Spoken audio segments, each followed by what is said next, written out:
Assalamualaikum warahmatullahi wabarakatuh. Ahlan wa sahlan di channel keluarga Bun Ai, keluarga yang selalu bercita-cita selalu bersama sampai surga. Amin amin ya robbal alamin. Apa kabar mam semuanya pada hari ini? Semoga selalu dalam keadaan sehat dan ceria ya. Lanjut, di video kemarin kita sudah membahas mengatur keuangan ala hati nih mams. Nah hari ini kita akan membahas cara realitanya. Baik, sebelumnya bagi yang baru bergabung, Bun Ai ucapkan selamat datang. Semoga video ini bermanfaat bagi kita semua ya bun. Dan bagi para moms yang punya tips juga boleh tulis di kolom komentar ya. Baik, untuk langkah pertama kita harus mencatat segala kebutuhan dan keinginan. Ingat moms, jangan males.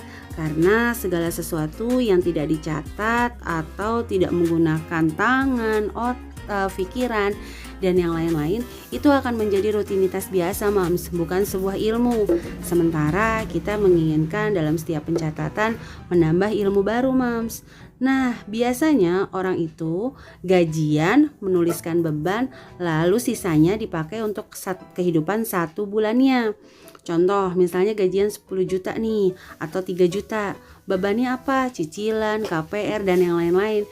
Nanti ada sisanya akan dipakai untuk kehidupan. Nah untuk kehidupan ini harus juga dipisahkan mams, seperti belanja bulanan, mingguan dan yang lainnya. Oke, jadi jangan pernah males ya mams, atau berpikir uangnya kecil inilah ngapain juga sih dicatat-catat. Ingat mams, selalu berpikir kalau dari kecil saja kita sudah menghargai, insya Allah akan ditambah lagi jumlahnya. Sampai seperti moms ikut arisan, misalnya arisan 100.000, ternyata amanah orangnya, pasti moms akan percayakan untuk mengikuti arisan yang lebih besar lagi sama mereka. Oke deh, yang kedua, keluarlah dari kebiasaan moms. Jadi contohnya nih ya, biasanya kan kalau orang itu gajian terus belanja nih segala kebutuhannya. Nah biasanya kan dalam waktu yang bersamaan, sehingga penuh. Terus kita akan mudah lebih tergiur. Dan secara psikologinya melihat keranjang orang nih, wah penuh banget, masa keranjang aku sedikit banget sih. Jadi akan menambahkan barang yang seharusnya tidak dicatat itu dibeli. Nah kalau bisa ditukar mams. Jadi ketika gajian biarkan sampai sekitar 10 hari atau 1 minggu mams jangan langsung berbelanja, tapi nanti dulu mams, setelah gajian 1 minggu baru dibelanjakan untuk segala kebutuhannya. Nah sama satu lagi ya mams, biasanya orang itu kalau sehabis gajian langsung memberikan reward pada dirinya, makan-makan, jalan-jalan, ngajak piknik anak-anak. Sekarang kita balik mams, setelah gajian kita penuhi kebutuhan, nanti setelah mau gajian lagi kan ada sisanya tuh mams, baru kita berikan reward kepada diri kita dan keluarga. Nah secara psikologinya sih lebih tenang aja mams, karena jalan-jalan di masa-masa yang gak terlalu banyak orang, lebih tenang, lebih fleksibel, lebih bisa mengatur budget, karena gak kelihatan orang-orang belanja dengan jumlah yang banyak-banyak. Seperti itu ya mams. Kalau untuk diskon insya Allah kok mams, setiap minggu pasti ada diskon. Nah yang ketiga, bisa dengan menggabungkan 2 jenis lauk sekaligus. Misalnya nih sop ayam, atau misalnya opor telur. Jadi langsung digabungkan. Jadi pada hari itu hanya masak 1 jenis lauk, tapi anak saya kesukaannya berbeda-beda. Next akan dibahas tentang seberapa sih kita boleh mengikuti anak-anak dalam keinginan makan, misal sampai umur berapa gitu ya mams. Next insya Allah akan dibahas di perkembangan anak. Baik, nomor 4, belanjalah di tempat yang tidak terlalu nyaman dan nyaman, tapi bukan berarti di tempat yang kita nggak inginkan ya mams, bukan. Maksudnya misalnya kita hari ini belanja bulanan, ya sudah pilih tempat yang memang saat itu hanya menyediakan kebutuhan belanja bulanan kita, jangan di-include. Misalnya mau belanja bulanan, ya udah deh sekaligus nanti sambil nonton, sambil lihat diskon-diskonan baju ya, kecuali kalau memang rambu-rambu pada dirinya sendiri kuat.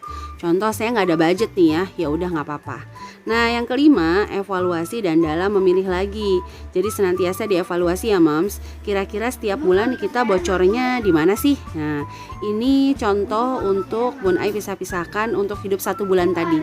Jadi setelah gajian, apa yang menjadi beban dibayarkan, nah itu langsung di Bun Ai pisah-pisahkan. Ada belanja bulanan, mingguan, gas dan galon, listrik, sedekah, puasa, pulsa ayah bunda, jajan anak-anak. Misalnya anak sehari jajannya berapa nih, itu sudah dipisahkan. Untuk saving juga Bun Ai pisahkan.